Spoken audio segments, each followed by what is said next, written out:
Supreme court का जो भी निर्देश होता है वो सराखों पे वो हम लोग सबको मानना पड़ता है।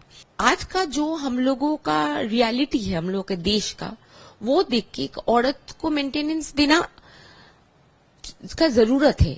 शरीयत का जो लॉ है वो अगर फर्स्ट टू लास्ट तक आप वो इम्प्लीमेंट होता है तो फिर आपको शायद जरूरत नहीं पड़ेगा मेंटेनेंस का। मैं एक भारतीय नागरिक हूँ और एक भारतीय नागरिक के हिसाब से सुप्रीम कोर्ट का जो भी निर्देश होता है वो सराखों पे वो हम लोग सबको मानना पड़ता है।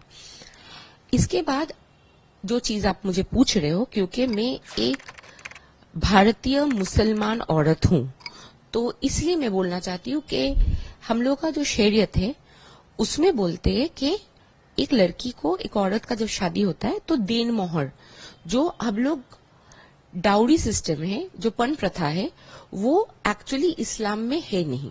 तो एक औरत का जब शादी होता है उसका फैमिली को, उसका माँ बाप को कुछ देना नहीं पड़ता है अकॉर्डिंग टू इस्लामिक लॉ, शरीयत लॉज।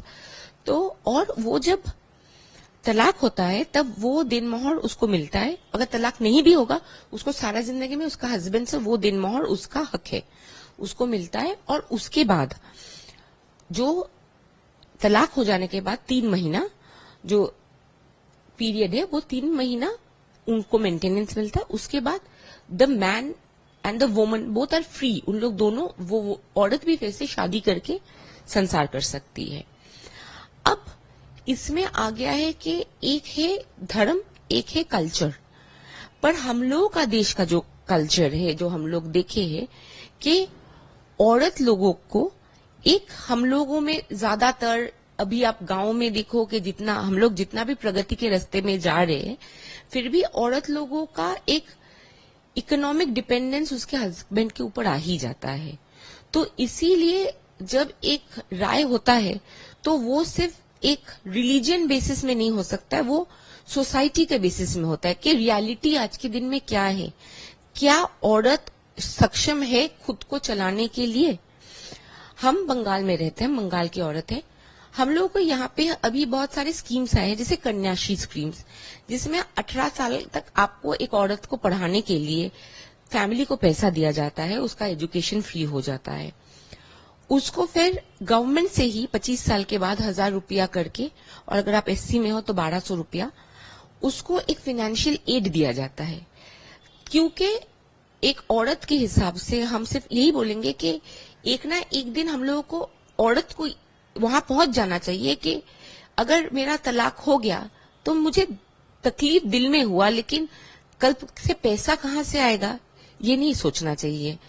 लेकिन उसके लिए गवर्नमेंट को ही वो हम लोगों को इंफ्रास्ट्रक्चर देना पड़ेगा कि हम लोग, औरत लोग पढ़ाई करके मर्द से मेंटेनेंस लेने का जरूरत नहीं है कि मर्द जितना कमाता है मैं भी उतना कमाती हूँ, तो अगर शादी टूट गया तो तकलीफ दिल में हो रहा है, पैसों के नहीं। लेकिन जब तक वो चीज नहीं हो रहा है हम लोगों के सोसाइटी में, जब तक हम, तो आप जो रियलिटी है, आप ये नहीं बोल सकते कि कोई भी मुस्लिम लड़का आज के दिन में पन नहीं मांग रहा है, डाउरी नहीं मांग रहा है। हम है, बहुत सारे एग्जाम्पल्स है। तो शरीयत के लॉ से तो उसको पैसा नहीं मांगना चाहिए। तो आज का जो हम लोगों का रियलिटी है हम लोगों के देश का, वो देख के एक औरत को मेंटेनेंस देना का जरूरत है, इसीलिए सुप्रीम कोर्ट ये चीज लिए है। लेकिन अगर आप शरीयत का लॉ फुल्ली फॉलो करोगे तो आपको वो जरूरत ही नहीं पड़ेगा। तो शरीयत के लॉ के आप भी मानते हैं कि इसकी जरूरत नहीं थी, शरीयत का लॉ ही इनफ था? मैं आपको अभी बताई कि शरीयत का जो लॉ है वो अगर फर्स्ट टू लास्ट तक आप वो इम्प्लीमेंट होता है तो फिर आपको शायद जरूरत नहीं पड़ेगा मेंटेनेंस का, तो मेंटेनेंस का बात ही नहीं आता है। लेकिन आज हम लोग के देश के औरतों का जो जरूरत है वो देख के सुप्रीम कोर्ट, माननीय कोर्ट ने जो वर्डिक्ट दिया है वो हम लोग सबको ही मानेंगे।